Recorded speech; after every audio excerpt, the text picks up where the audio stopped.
नमस्कार। ओम नमो भगवते वासुदेवाय नमः। आज मैं आप लोगों के लिए लेकर आई हूँ शॉर्ट ट्रिक में वर्णों का खंडन एवं मंडन। स्वरों की संख्या 11 बताई जाती है, लेकिन हमने यहाँ पे 13 लिखा है। छोटा बड़ा, छोटी बड़ी, छोटा ऊ बड़ा ऊ, री ए ऐ ओ औ अंक आ। तो आ से लेके औ तक स्वरों की संख्या हो जाती है 11, जो यहाँ पे दर्शाया गया है। और यदि अंक और आह को जोड़ लिया जाता है तो स्वरों की संख्या हो जाती है 13। लेकिन हिंदी वर्णमाला में स्वरों की संख्या 11 बतलाई गई है। अंक को अनुस्वार कहा जाता है और आह को विसर्ग कहा जाता है, और दोनों जब एक साथ प्रयोग किए जाते हैं तो उनको अयोगवाह नाम दिया जाता है। और स्वरों में भी 2 भाग हैं। नंबर 1 पे है ह्रस्व स्वर, नंबर 2 पे है दीर्घ स्वर। नंबर 1 ह्रस्व स्वर में 4 वर्ण आते हैं: ह्रस्व आ, ह्रस्व ई, ह्रस्व ऊ और री। ये ह्रस्व स्वर हैं। और दीर्घ आ, दीर्घ ई, दीर्घ ऊ, ए ऐ ओ औ, ये 7 दीर्घ स्वर माने जाते हैं।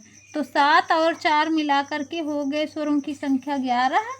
और अंक और आह को अनुस्वार और विसर्ग माना जाता है, और यदि इकट्ठा प्रयोग किए जाते हैं तो अयोगवाह नाम दिया जाता है। इस प्रकार अंक और आह को मिलाकर के 13 होते हैं, लेकिन वर्णमाला में 11 स्वरों की मान्यता है।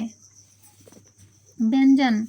व्यंजन में स्पर्श व्यंजन। सबसे पहले स्पर्श व्यंजन के अंतर्गत 25 वर्ण आते हैं: क, ख, ग, घ, अंगा।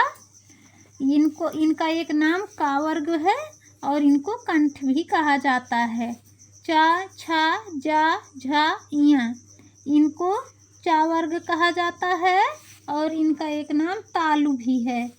टा, ठा, डा, ढा, अड़ा, इनको चा वर्ग के अंतर्गत रखा गया है और इनका नाम है अनुनासिक व्यंजन,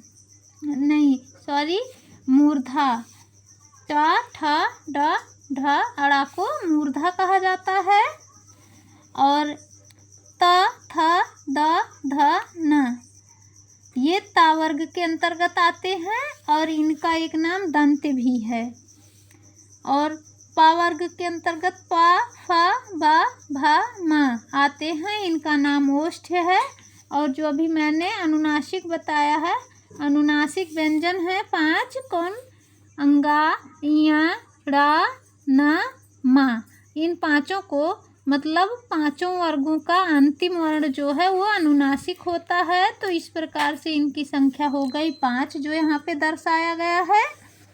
और हमारे अंतस्थ व्यंजन है 4: या, रा, ला, वा, इनकी संख्या 4 है। और दीर्घ सा, खष्टी सा, ह्रस्व सा और हा, इनको ऊष्म व्यंजन कहा जाता है, इनकी संख्या 4 है। क्षत्र, ज्ञा, श्रा, इनकी संख्या 4 है, इनको मिश्रित व्यंजन के नाम से जाना जाता है।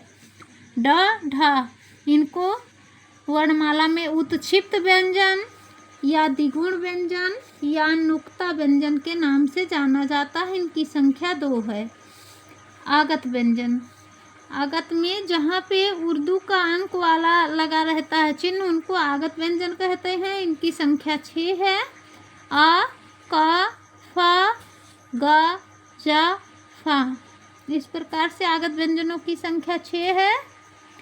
कुल मिलाकर के स्पर्श व्यंजन जो है वो 25 हैं। अंतस्थ 4 हैं, ऊष्म 4 हैं, मिश्रित 4 हैं, द्विगुण या उत्क्षिप्त या नुक्ता व्यंजनों की संख्या 2 है। आगत व्यंजनों की संख्या 6 है। और कहा जाता है कि मतलब स्वरों की संख्या 11 मानी जाती है और व्यंजन की संख्या मानी जाती है 33। लेकिन हिंदी वर्णमाला में वर्णों की संख्या कितनी मानी जाती है? तो 52 मानी जाती है वर्णों की संख्या। किस प्रकार से?